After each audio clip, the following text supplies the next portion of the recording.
Start with why Simon Sinek. You're sitting in a meeting, listening to a colleague pitch their latest project. They speak passionately about features, benefits, and projected returns. The presentation is polished, the data compelling, yet something feels hollow. You find your attention drifting, your enthusiasm waning. Later, you encounter someone else describing their work with an entirely different energy.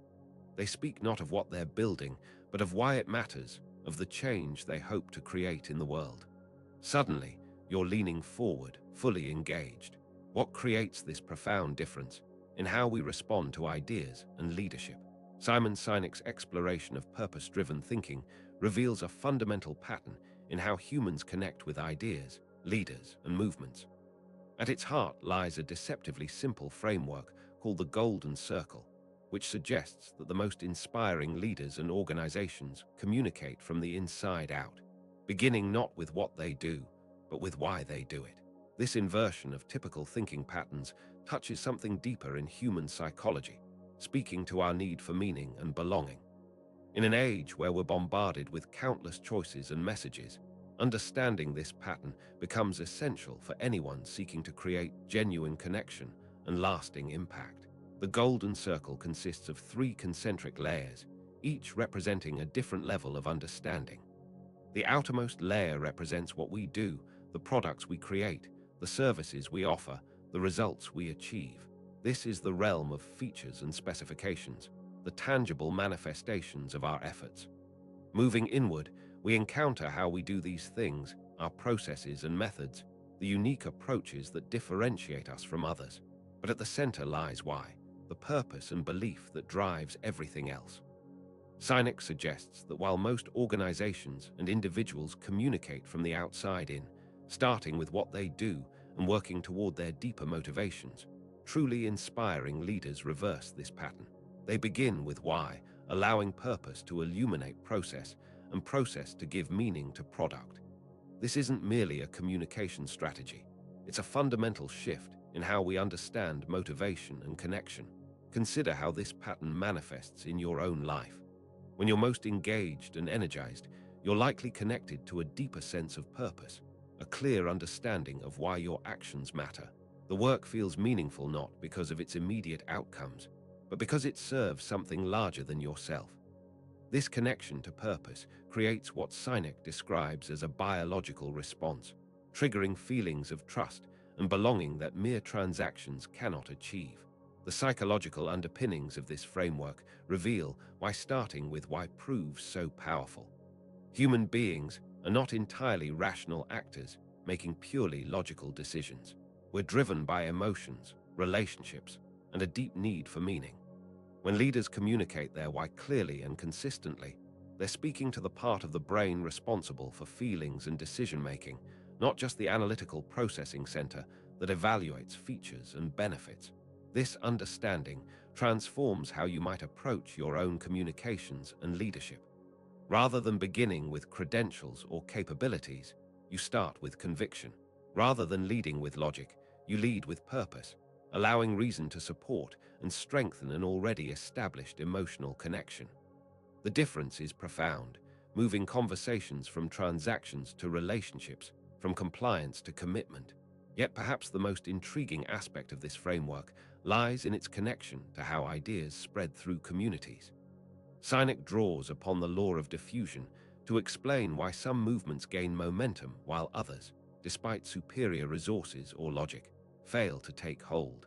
The early adopters, those first believers who embrace new ideas, are not necessarily motivated by practical considerations. They're drawn to the why, the vision of a different future that resonates with their own beliefs and values. This pattern illuminates a curious paradox of influence. Those who seek to change the world often focus on convincing the skeptical majority through ever more compelling evidence and arguments. But lasting change begins with finding and inspiring those who already believe, who share a common sense of purpose and possibility.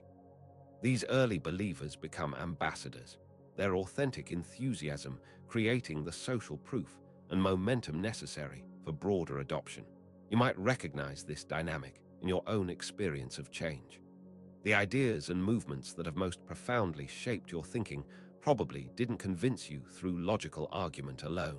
Instead, they resonated with something you already sensed or believed, providing language and community for values and aspirations that were already stirring within you.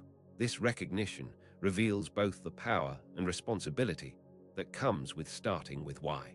In our contemporary context, where authenticity is increasingly valued yet often questioned, the principle of starting with why offers both opportunity and challenge. Digital communication allows us to reach vast audiences, but it also makes superficial or manufactured purpose more visible and less convincing. Social media rewards quick engagement, yet sustainable influence requires the patience to build genuine relationships around shared values and vision. The modern workplace presents its own complexities. Many professionals find themselves in roles where their organization's stated purpose feels disconnected from daily reality, where why has become a marketing slogan rather than a guiding principle. This disconnect creates what we might call purpose fatigue, a skepticism toward inspirational language that isn't matched by authentic action and consistent behavior. How then do you navigate this landscape authentically? Perhaps the answer lies in starting small and personal. Before attempting to inspire others with your why, you must first achieve clarity about your own deeper motivations. This isn't about crafting the perfect mission statement, but about honest reflection on what truly drives you, what change you hope to create in the world, however modest your sphere of influence. The practice of starting with why also requires what we might call moral courage, the willingness to be vulnerable about what matters to you, knowing that not everyone will share your vision or values.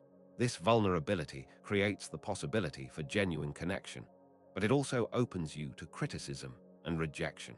The leaders who inspire lasting change accept this risk, understanding that clarity of purpose attracts the right people while naturally filtering out those who aren't aligned. As you contemplate this framework, two insights emerge with particular clarity. First, that purpose is not a luxury reserved for grand gestures and major life decisions, but a practical necessity for sustainable motivation and meaningful connection in any context. Second, that starting with why is ultimately about service, using your unique clarity and passion to help others understand themselves and their possibilities more deeply. These realizations lead to a question that deserves your continued contemplation. In what areas of your life might you be leading with what or how, when beginning with why could transform both your own engagement and others' responses? The evening settles around you like a gentle reminder that tomorrow offers new opportunities for purpose-driven action. You rest knowing that clarity of intention, honestly expressed and consistently lived, remains one of the most powerful forces for positive change in an often chaotic world. The why that guides you forward may evolve, but its presence provides an anchor of meaning in the flowing current of daily life.